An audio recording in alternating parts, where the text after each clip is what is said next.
Muy buenas tardes, ¿qué tal? Estamos acá nuevamente en Jueves Libres como todos los jueves. ¿Cómo estás, Carlos? Muy bien, Malvina, con lluvia hoy. Con lluvia de repente, lluvia, frío, se vino con todo. Sí, bueno, ya es época de frío, ¿no? Así es, bueno, ya es época de abrigarse, ¿no? Sí, porque veníamos sí. bastante... Te veo muy abrigado hoy. Yo, por ejemplo, salí y me puse un súper abrigo, porque si no, la verdad que ya no estoy como para estar resfriándome en estas épocas. No, bueno, y a cuidarse mucho porque en los últimos días hemos tenido novedades con el coronavirus en Salta, novedades lamentables, ¿no? Veníamos muy bien, tranquilos, veníamos con muchos días sin contagios y de repente nos cayó encima la realidad que nos hizo retroceder un poquito y pensar que esto es difícil, que es un proceso largo, que hay que tener paciencia y que sobre todo no hay que bajar la guardia y hay que seguir cumpliendo todos los protocolos que nos dijeron desde el primer día. Claro, no es predecible esto, o sea, digo, no es que podemos decir, bueno, ya está, no hay más casos y listo, ¿no? Y otro tema importante para estas épocas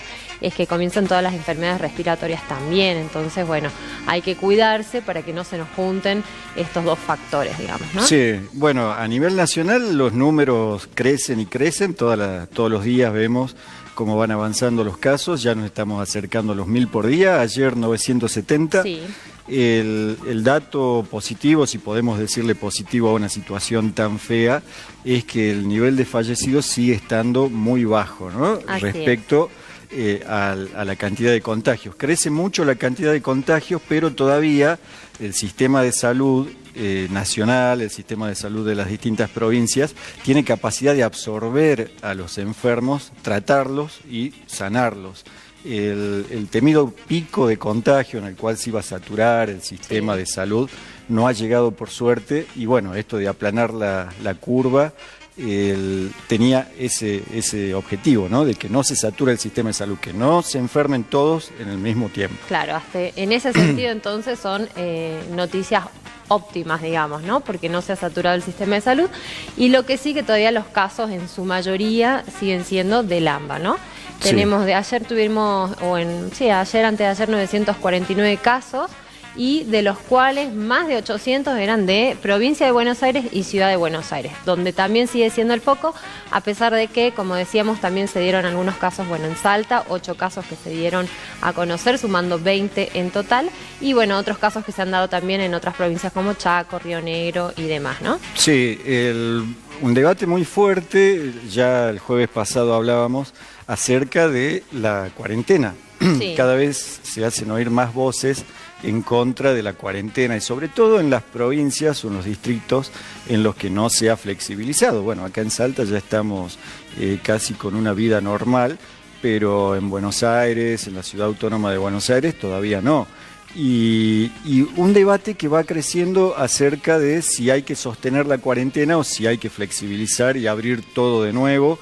Y ya ahí empiezan a haber diferencias. Viste que había un tándem, un equipo que en todas las conferencias de prensa se mostraban en una misma línea, el presidente Alberto Fernández, Rodríguez Larreta, jefe de gobierno de la ciudad de Buenos Aires, y Axel Kicillof, gobernador de la provincia de Buenos Aires, y en los últimos días han empezado a demostrar diferencias. Por un lado, Larreta quiere abrir, quiere flexibilizar, quiere que la gente pueda salir, que los comercios puedan abrir, quiere que vuelva a haber clases en las escuelas, y por otro lado Axel Kicillof que dice no, si hacemos todo eso vamos a tener un desastre porque estamos en el momento de mayor contagio, tenemos que cuidar más a la gente. Pero bueno, ese debate se va haciendo cada vez más fuerte y más intenso. Claro.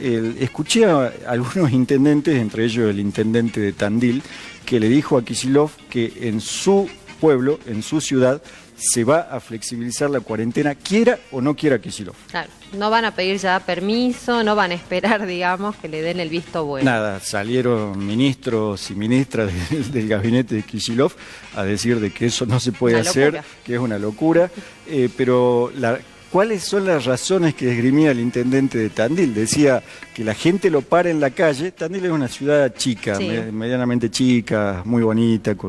El intendente decía que lo para la gente y le dice de que ellos van a abrir sus negocios, quiera o no quiera el gobernador, quiera o no quiera el presidente, quiera o no quiera el intendente, porque ya no dan más. También rebeldía. Sí, una situación de hecho muy difícil, la situación económica que lleva a que sucedan estas cosas. Claro, un cierto cansancio que veníamos hablando, que bueno, es lógico, pero que hay que tener en cuenta que la situación está llegando a su pico y que por supuesto es de gran preocupación también para, sobre todo creo que en provincia de Buenos Aires, ¿no? Sí. Y en donde están la mayor cantidad de focos de infección, creo que ahí están como atentos, ¿no? Esperando a ver qué pasa. Todo el área metropolitana de Buenos Aires, que la ciudad de Buenos Aires, el conurbano bonaerense, ahí es donde está el foco mayor de contagios. Bueno, esperemos a ver qué pasa. Y mientras tanto, acá en Salta, en pocos días pasamos de la tranquilidad absoluta de 5 casos, de ningún contagiado durante muchos días, a 20, así 20. En un plumazo. Fue bueno, creo yo, que no digo un balde de agua fría, pero fue como sorprendente, ¿no? Y esto, por supuesto, ha despertado también la alerta, ¿no? Esto que decíamos que no hay que relajarse y demás, pero bueno, hay que decir que son casos que provienen de gente que han venido de afuera, ¿no? Y por eso dicen también, tampoco hay que entrar en pánico, pero sí hay que tener cuidado, tener los recaudos necesarios.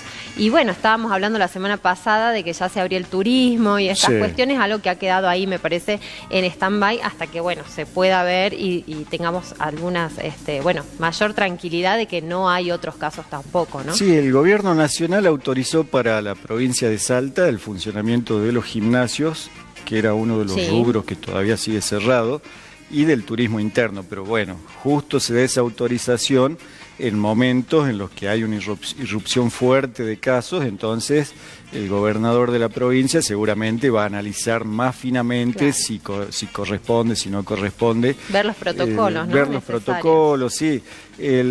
Y yo estimo de que en el centro operativo de la provincia, el gobernador están analizando ¿cuál va a ser el impacto en el tiempo de esta irrupción de haber pasado de 5 casos a 20 en muy pocos días?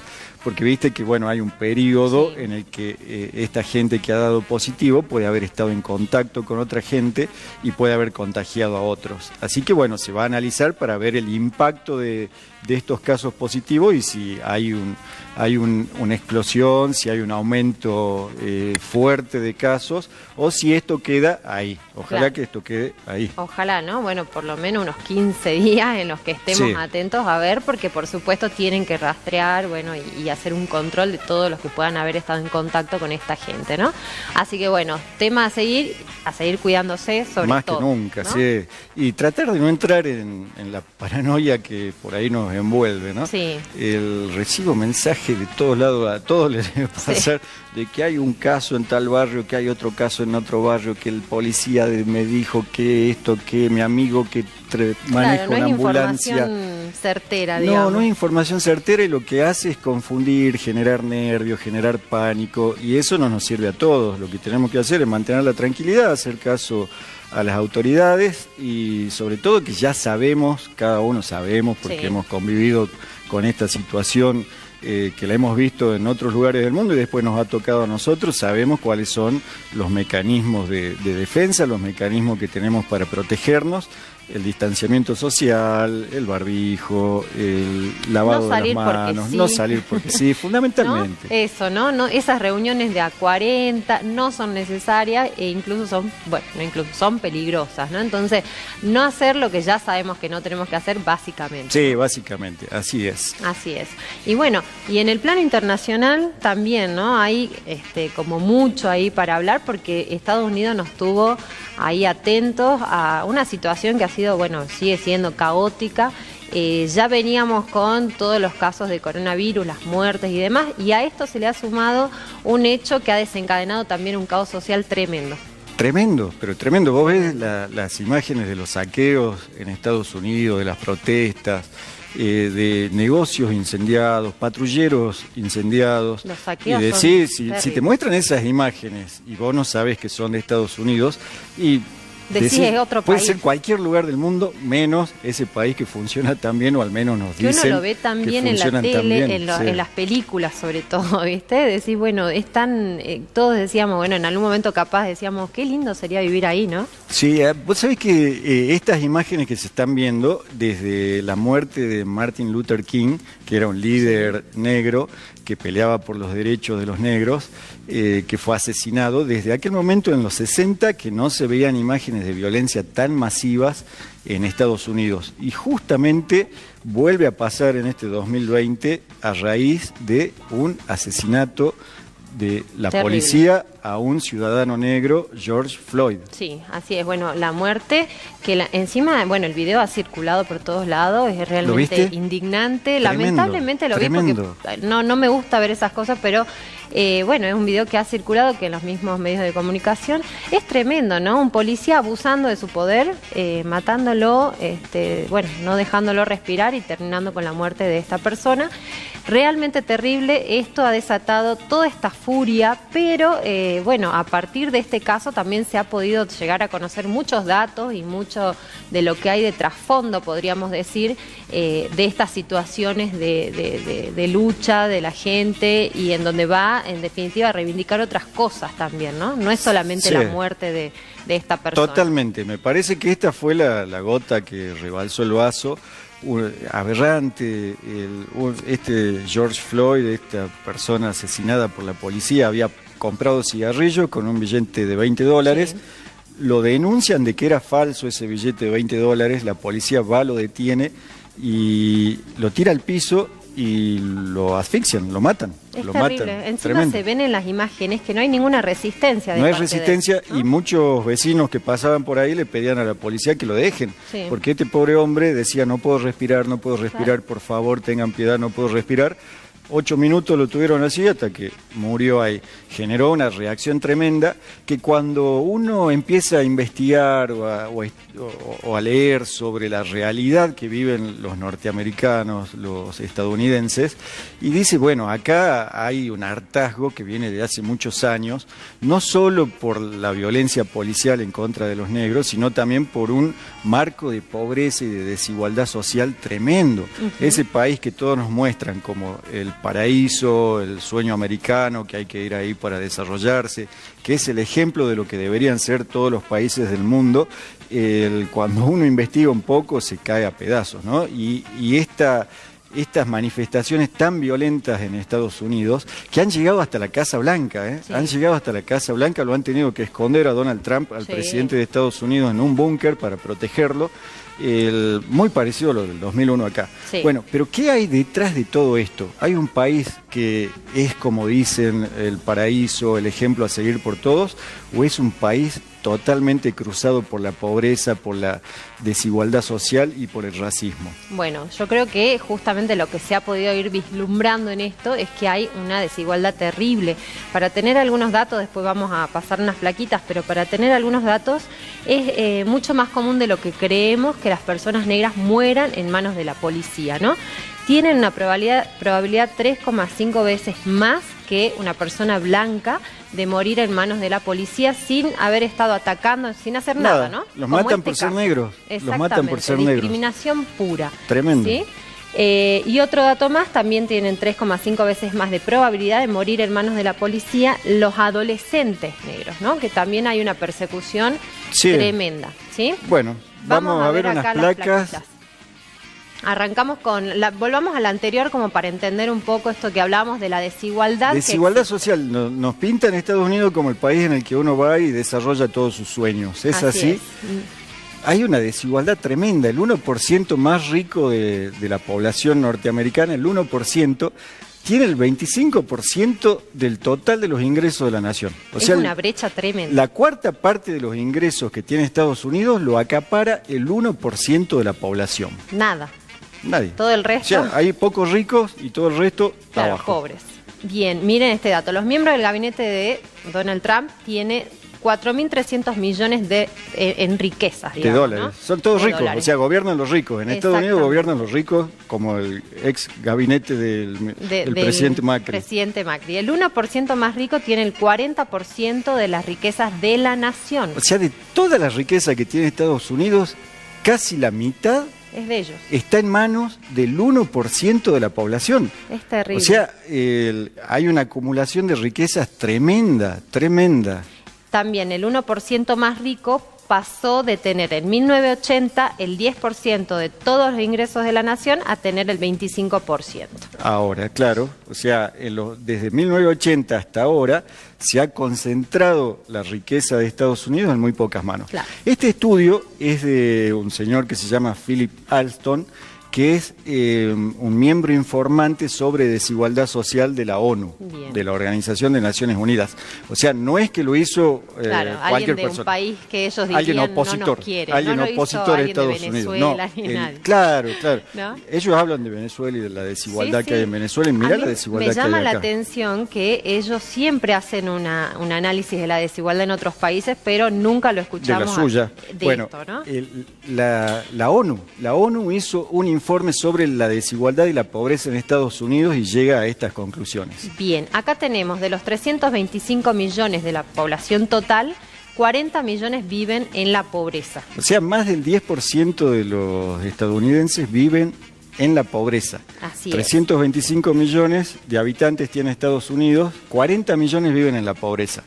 40 millones. 40 millones, es una barbaridad. Casi toda la población de la Argentina es pobre en Estados Unidos. Más del 10% de su población. Muchísimo. Bueno, 18,5 millones están en pobreza extrema, o sea, la gente que ya directamente ni come, ¿no? No come, pero son datos tremendos, ¿no? Porque que aparte no los siempre conocíamos, ¿no? Volvamos a la placa anterior, por favor.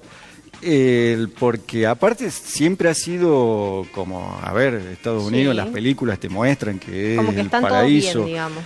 Y 5,3 millones de habitantes viven en condiciones de pobreza tan extremas como la que tienen los pobres de los países del tercer mundo.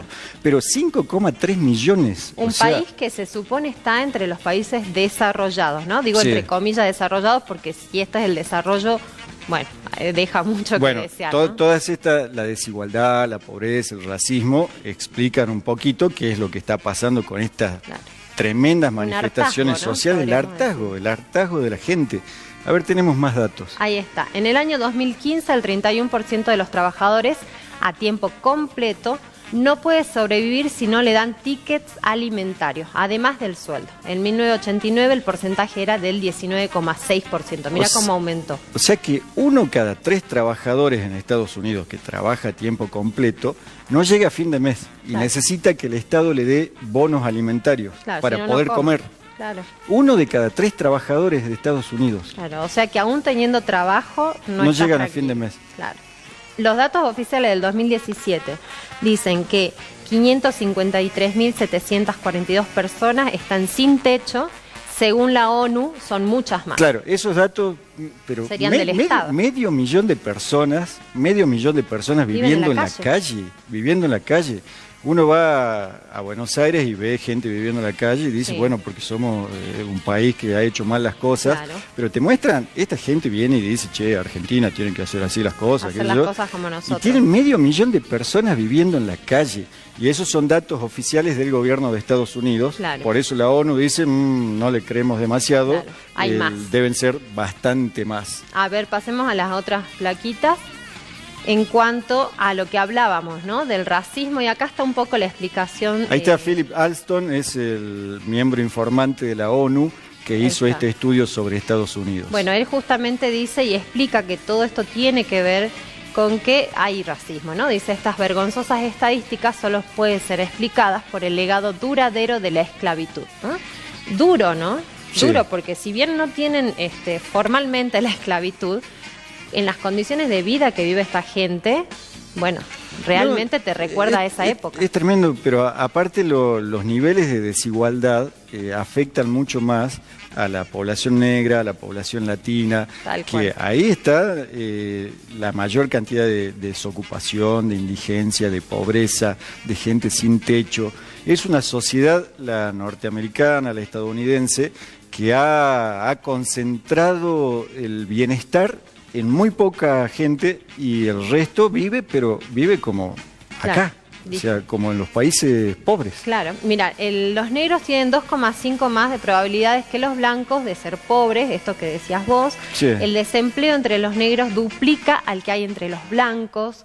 La tasa de encarcelamiento también en los negros es 6,4 mayor al de los blancos. Y por cada dólar de sueldo que obtienen los blancos, los negros obtienen 82,5. Hay una diferencia ahí tremenda, ¿no? Bueno, en cuanto al COVID también se han visto que justamente la mayor cantidad de muertes y demás han sido de personas negras o latinoamericanas que están justamente en estos puestos de trabajo que también son los menos, los mal pagados, digamos, y que además no tienen acceso a la salud, porque acceder a la salud es muy difícil allá, ¿no? Sí. Es imposible. Vos sabés que hasta Obama, hasta la presidencia de Obama, el derecho a la salud no existía en Estados Unidos, no había salud pública. Obama ha avanzado con un sistema de salud pública, el que ha sido destruido por Donald Trump, así que ahí la salud no existe, así como no nosotros la entendemos, ¿no? Que podés ir a un hospital, a un centro de salud, allá no existe, allá si no pagás, afuera. Te quedas afuera, y eso explica mucha gente fuera del sistema de salud, fuera del sistema de educación también, ¿no? Que es otro tema ahí en Estados Unidos. Bueno, tremendo, ¿no? Tremendo. Tremendos datos para entender un poco. Sí, para entender qué es lo que está pasando en estos momentos en Estados Unidos, la cuna de la desigualdad, podríamos decir. Así es, bueno, nada de desarrollado, podríamos decir también. O el desarrollo alcanza a algunos se benefician, algunos viven bien y siguen acumulando riquezas, y las mayorías en Estados Unidos están mal. Así es. Bueno, como para entender un poquito también qué es lo que pasa en Estados Unidos y hacer un análisis un poco más complejo, ¿no? Así es. Así que bueno, vamos llegando ya al final de la columna, nos vamos despidiendo, agradecemos a las chicas de Lovely que siempre me están acompañando, y también a Silvana de D&D, que también siempre está ahí acompañándome con la peluquería y demás. Muy bien, Malvina. Bueno, nos despedimos entonces. Nos despedimos nosotros hasta el próximo jueves, mañana con Mabel a las 16:30. Nos vemos.